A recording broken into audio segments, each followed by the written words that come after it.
Merci Balandinion Social du Congo, merci na Moïse, merci na Kabouya, merci na Maman Social du Congo, na opportunité où vous avez fait biso bilingue, la chaîne où il y a libération, chaîne et sensibilisation, où vous avez fait biso pour que tout sensibiliser, puisque où vous avez analysé que tali ça va congomani, puisque ma kambosa ko tambola tena, puisque o ma kambosa ko tambola.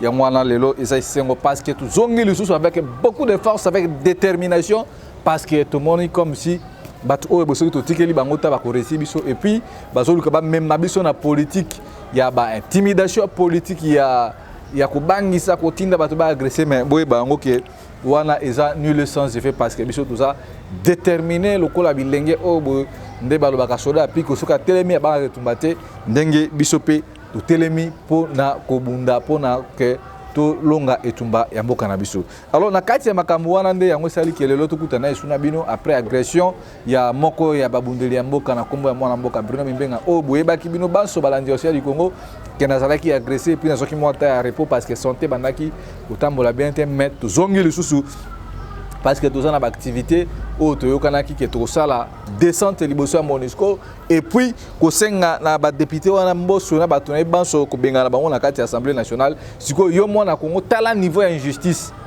oyo boza koleka na kati ya mboka na biso ba député ba ko $21,000 ba monsieur $30,000 ote biso donc na Assemblée nationale wana tellement prix exact à contrôler mutuna mutozo a salaire ndenge lingi musoza ka molima na ndenge donc on ne comprend absolument rien donc babiloko wana nyonso soki tozotala ngo il faut pesa au peuple congolais kanda pour na kotalisa ke non niveau tozo kende o bomboke zo kende tellement mabe parce que comment est-il possible un groupe ya batu moi minorité ya batu bazumbo kanotage tandis que plus de millions de personnes bazo souffrir bazangi mai bazangi courant bazangi biloko kolia insécurité partout n'a parlons plus. Alors, il y a un ndenge ozolanda biso soki ezamba na liboso kolanda Bruno Mimbenga s'abonner partager émission oboy parce que aboy eza espace obo to analyser et puis tout ça ko sensibiliser parce que la minute o tinengo ozolanda a to sensibiliser eza na mutu moko bazoboma na est eza na mutu moko ba uti ko kata kingo na taliba image wana okuki ko supporter parce que na Ruchuru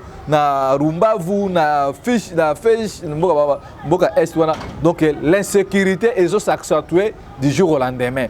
Alors, biso baso toyebi yango ba force militaire wana nyonso ya EAC ba signaki mikana bango d'une manière officielle ezalaki jeudi na Béatrice Hotel bisika oyo bona kati ya ba corps o ba signé ba lobby ba corps wana kozala 6 mois renouvelable mais soki totali selon histoire depuis MONUSCO pa ya kezaka na 1999 et bandaka pe hotel bato wana baya to bando sala to la évaluation lelo oyo boy to ko se retrouver les accords 6 fois renouvelables lelo oyo boy MONUSCO akokisi plus de 22 ans na mboka na biso kaka na ba français na bango oyo boy les accords seront une fois renouvelables mais makambo eza coopérer situation ya kimia mboka na biso ezo yebana te on continue à tuer on continue à violer on continue toujours à piller est ya mboka na biso et puis ba congolais biso moko ba kolomboka toza ko demeurer na situation oyo boy yango na tozo bengisa na bino bana Congo boyeba yango biso to bandaki bitumba ya MONUSCO parce que soki totali na MONUSCO na kati ya MONUSCO wana eza te ba américain ba belge ba français ba hollandais ba ukrainien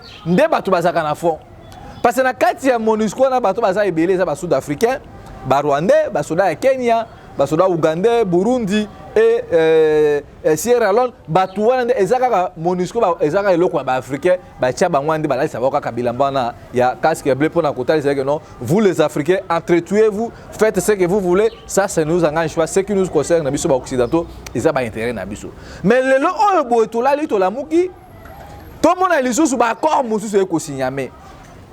Là on voit dans ces accords là tout le monde à Rwanda tout le monde à Ouganda tout le monde à Burundi Kenya Seychelles bamboka na ebele mais il semblerait que Rwanda aza inscrit na bakor o bakoya coopérer na est ya mboka na biso pour na brassage mais Yoweri Museveni alobaki il faut Rwanda pas participer na kati ya makambo wana otendenge za bo ba Rwanda basala nini baza tout la sécurité na ba mais nous on se pose des questions pour vous démontrer combien est-ce que Félix Alinga zo ba peuple congolais mobimba tango biso tozo bengana ba ennemi ba Rwanda bazo agresser biso mais Rwanda tie frontière tout au long ya mboka na ye alors ba ennemi on est-ce que to bengana ba pour ba na mboka ni est-ce que vous croyez que non ba Rwanda wana bazo violer na est ba Rwanda wana bazo na zusi bazo mabé na biso Ce qui babiba bengana bango, bakokima na Ouganda, je ne crois pas. Donc le que sur le Kanambo Kanabiso, c'est Félix qui est à la base de tout ça, cher Congolais, bande Konangai, oh bobile bozo na biso na ngwa oh.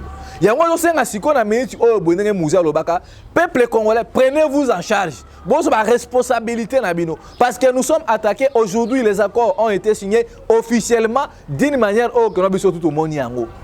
Parce que MONUSCO ce qui total Ouganda sana kati ya MONUSCO même Ouganda on avait ko ça sous EAC osomona que non gouvernement congolais a continuer toujours ko futa batwana double parce qu'on va trouver la MONUSCO les Ougandais bazana kati et puis tu vas kuta sous ba Ougandais misusu bazana kati ya EAC wana do c'est une politique au bozo le clamer ba congolais lelo au bozo mona c'était prévu Ouganda na atrocité ba salaka na 1998 na ville ya Kisangani oh ça a pris de millions de Congolais des millions de bandes de Konabiso, Baboyome, Bakoufa.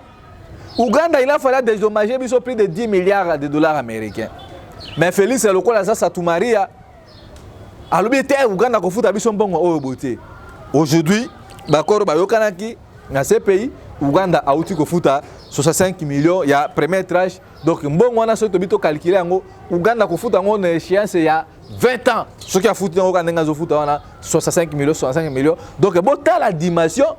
Autant de choses que le mal aujourd'hui s'appelle Félix Tshisekedi. Ceux qui te lobby, ils vont continuer à cabiso bateau. Ah, bobeta bango, koso. Boko beta, boko lemba, mais nous n'allons plus cesser ce combat ici parce que Congo, c'est un patrimoine privé de la famille Tshisekedi. Les Congolais, ils ont besoin de mboka na bango, ini mobimba. Aujourd'hui, ce qui se passe à Bunagana, plus de 3 mois, tout ce qui est 120 jours, ils percevoir des taxes, des impôts. Donc, par jour, tu vas perdre 70 millions de dollars américains dans l'impôt, dans la taxe, dans la zone. So, tu vas mettre un bon wana ezo kende wapi. Paul Kagame a écopé sa badon na Bunaga na qualité de quoi? Et aujourd'hui, ils ont le Kilangai, tu vas mettre un oligarque, batu obo basé batanzo basa ba justice tozo mona caméra na mwasi na ye balati bilamba ya pembe na bilamba ya rouge ba comme lokola ba musicien ba fali basoka ba na aéroport ba photo est-ce que batu ya boye vous envoyez caméra na est pas que na ko sécuriser ba pendant que na ko luka kimé en qualité de qui caméra ko kende ko luka kimé na est en boka Congo les caméras sont des justices. Côté la caméra boy na ba Félix osomona que no bazo représenter na image côté la kabango osomona que no batu oyo boy sur la matière ya mboka batu wana baende systématiquement copier mboka parce que mission caméra qui n'est pas caméra qui est pour officialiser ba organisation yango tozo bengisa na bana Congo biska bozali botelema bino bande konanga ya sainteté à 10e rue. Je venais de suivre une vidéo oyo boy bande konabiso ya Kasai. Parce que ce sont les tribus Missous Miko, Missous Bongo. Ah!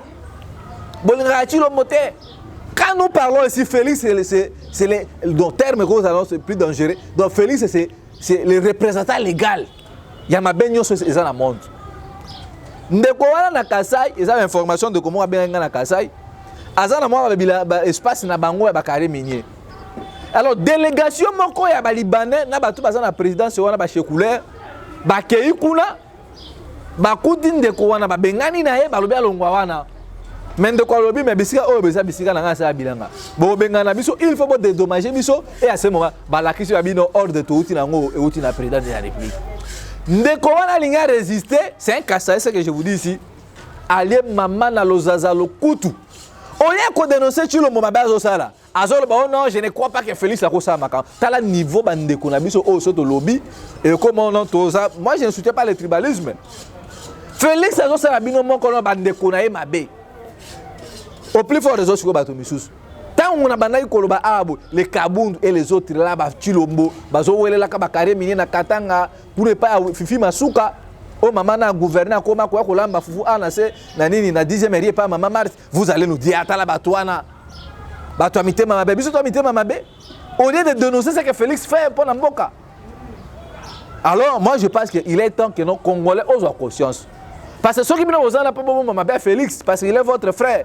Biso ba Kongomani to dénoncer makambo oboy et puis tozo bengisa ba Kongomani parce que ce qui se passe aujourd'hui na mboka na biso eza vraiment eloko moko oboy Congolais nyonso soki aza vraiment esprit ya mboka akoki ko permettre te ba bêtise oboy elekana na kati ya mboka na biso. Mais na ba constat na sali na Congo, j'ai fait 4 constats dans ma cambo de insécurité parce que Mobutu à son époque congolais là nzala mais ozala kimia sécurité muluba ko kena kasa ko kena kananga muluba kananga c'est ça espace à Kasai donc muluba ko kena na ba Congo a kozale pa na e mukongo ko kena na katanga ça e pa na e katanga kena Équateur c'est comme ça donc congolais a se senti et pas na e. Mais regardez ce qui se passe aujourd'hui mes frères congolais. Tant que Félix c'est les mal du Congo, vous allez me dire que non, ah, vous, là-bas, nini. Na sali 4 constants na sali na Congo. Na 4 constants na constant na sali, vous allez voir que non, Félix est au lieu de promouvoir l'unité nationale.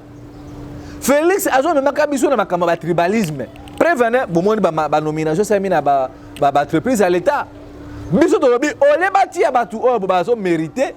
Félix Azo va déconner à quoi moko donc comme si Congo comme Congo les sous Congo c'est la République du Kasaï.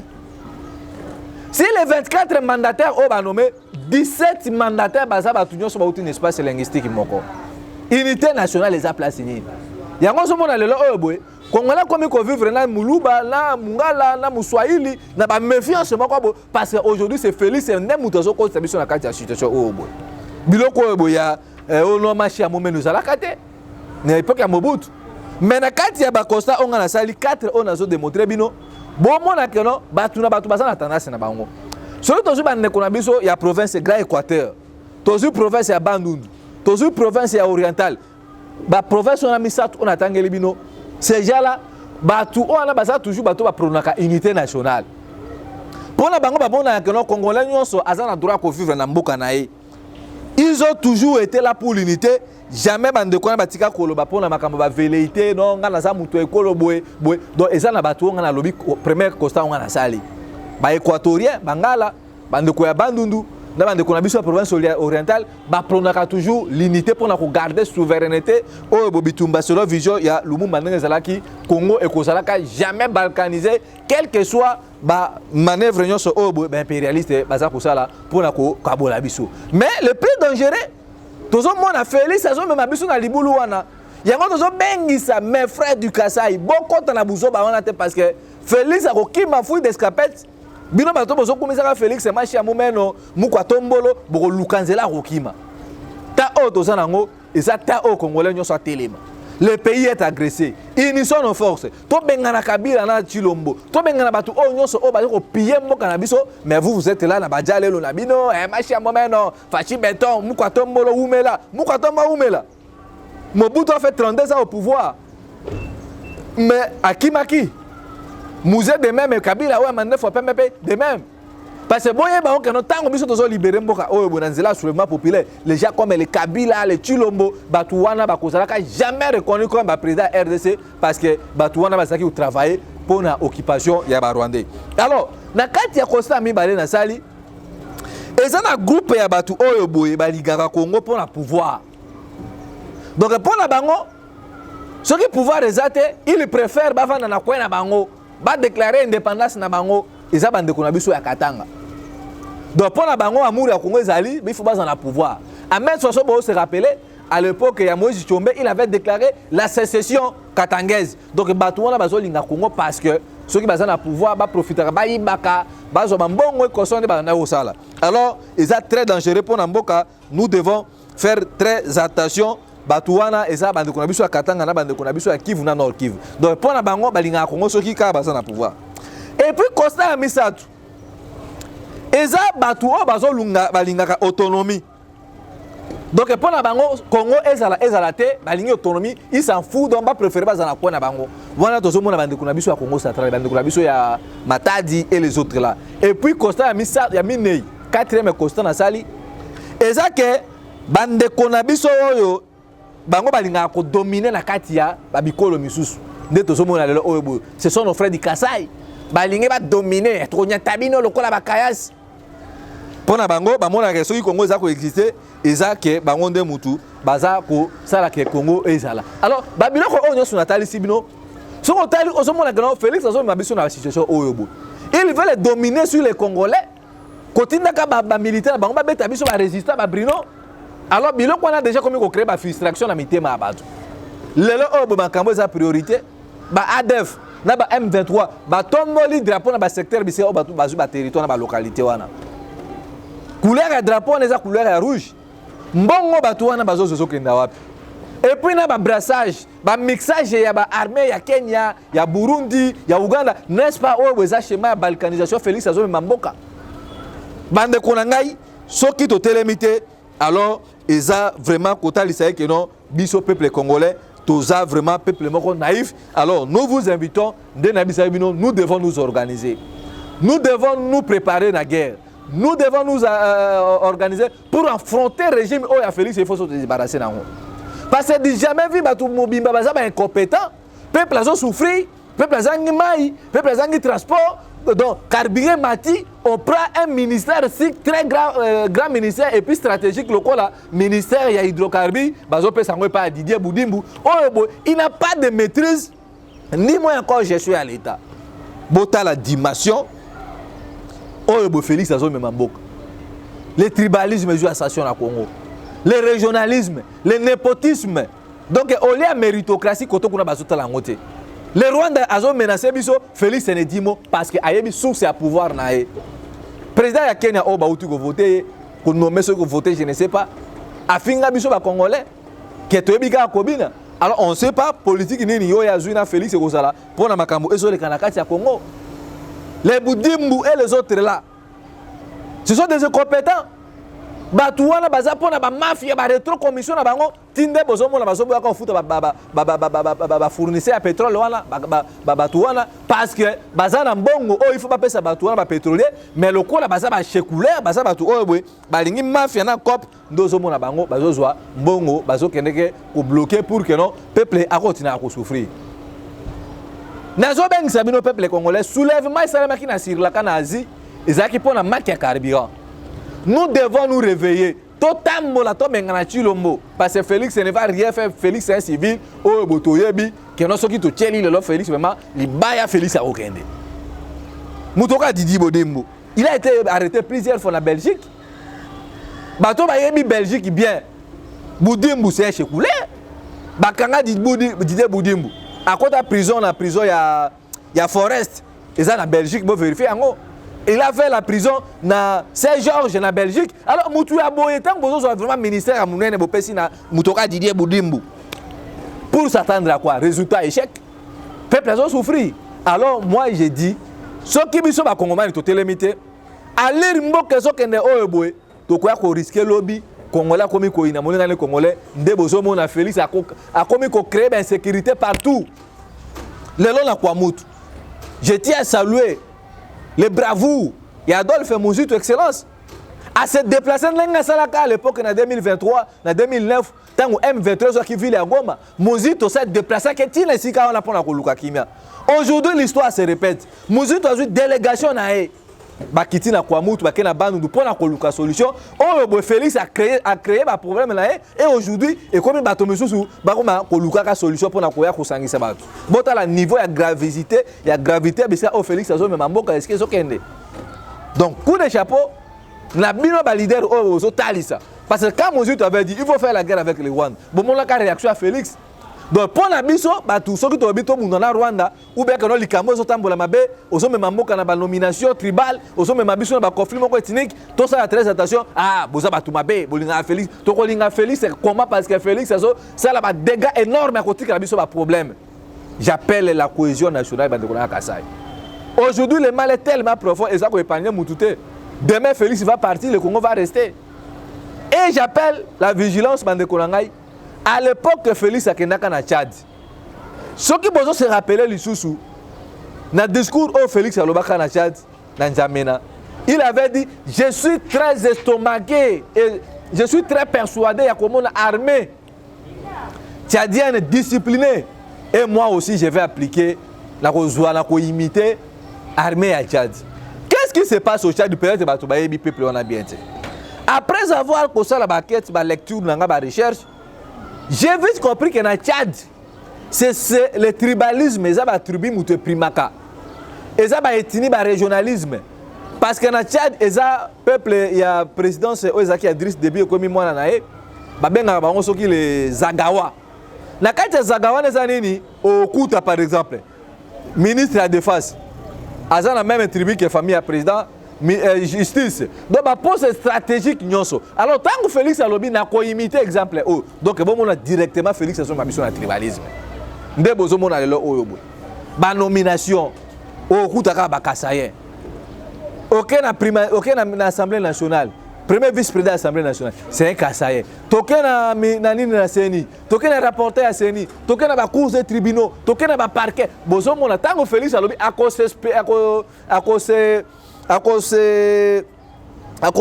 expérience ya armée tchadienne ndenge pa na bango ezalaka tribalisme tribunde muto zaka liboso alors bon comprendre directement que Félix il veut amener ce pays dans un trou tellement profond d'où je tiens. J'appelle même la vigilance chez Bandeko Yakasa. Nous ne devons pas plutôt tomber dans du boulot Félix Assome Mabiso. Les Congolais se sont habitués à vivre ensemble. Makambu o ba ko inala ko nonga mungala nani bo ezate ezala quitté. Mais regardez bisika o Natali Sibino. Donc ndenge Félix alobi ko copier armée à Tchad. Donc kuna za tribu ethnie yango Félix alobi Assome Mabiso. Alors quand vous allez faire tout ça, vous croyez que d'autres provinces ou bien d'autres bandeko ba ressortissants ba province misu ba ko sepena nango? Je ne crois pas.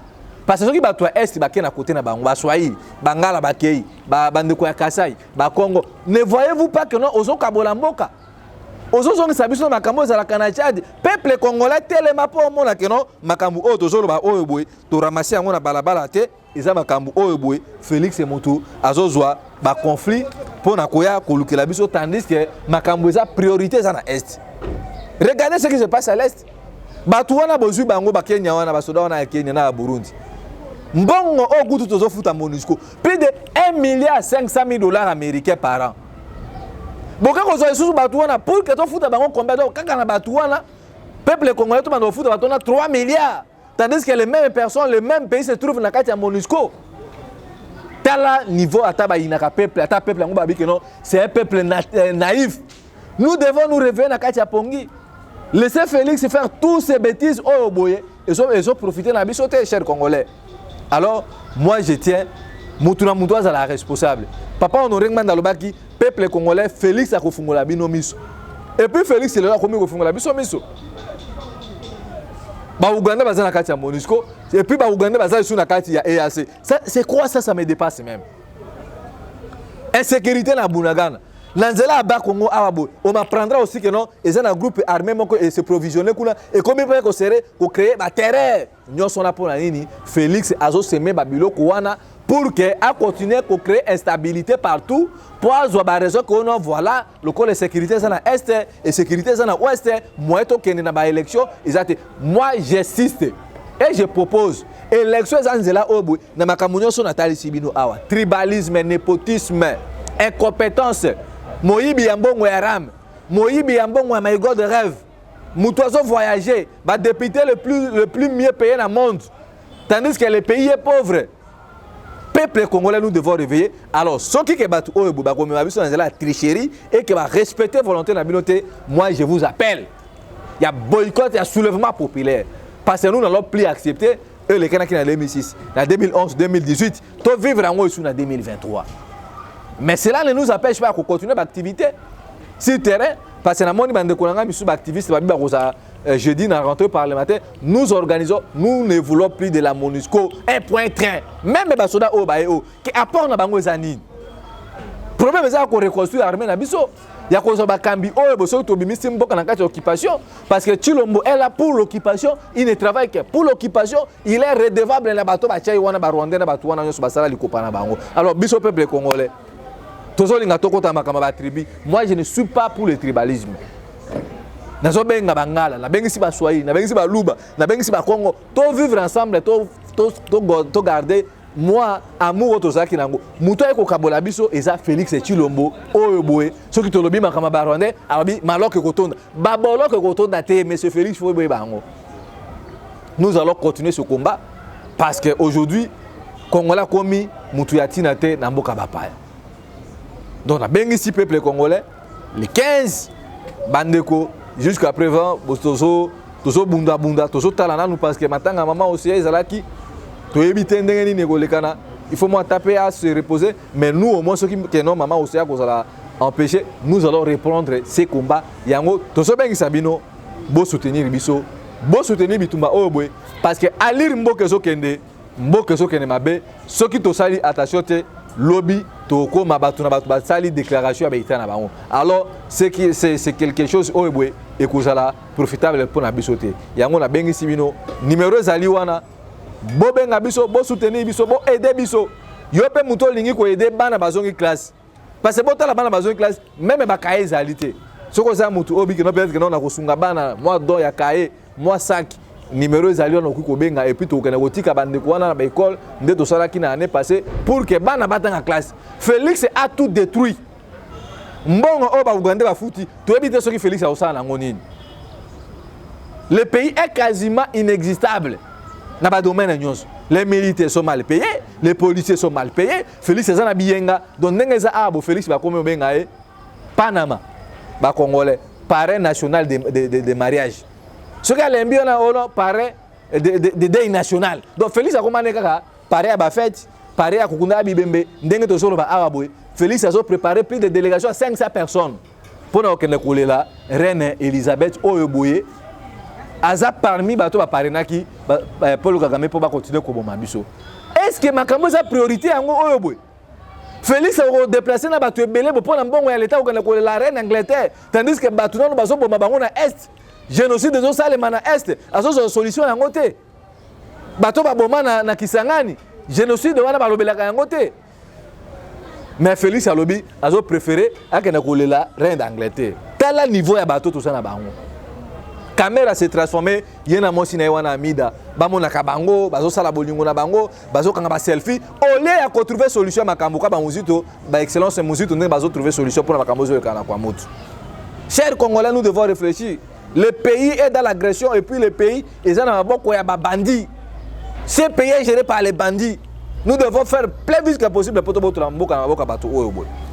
Alors, numéro zaliwana plus 243 81 73 11 702 plus 243 81 73 11 702 wana okiko benga biso parce que tout ça dans activité ce qui peut monter qui ndeko prino bana bazongi classe condition za malongate okotinda moi don moi kai pour que noto que ne peut kopesa bandeko na o biso to kozana ngonde to sala ki année passée to kana kotika ba don ba kai na ma ba uniforme pour que bana wana batanga ne fils que bana babola biso bana babola to sunga pe bango batanga parce que ce qui to tcheli kaka na gratuité de l'enseignement oya Félix et oyo boy et lo kwa malonga za nango wana te bana misusu kuto ta mo kayo ya pamba za nango te bana bozongo na bazongi classe awa ezaka bana ba chilombo ezaka bana ba massa na ba chekule bato ba détourner mbongo ya ram bato ba détourner ki mbongo ya sanju bango nde bazongi si bana na bango na classe ya lelo na suki awa boy so que ça mbalano ya liboso kolanda résistant mobundela mboka Bruno Mimenga bo s'abonner bo partager mission et puis chaîne Oza chaîne à libération ba appui na bino ba aide na bino et vous allez bienvenue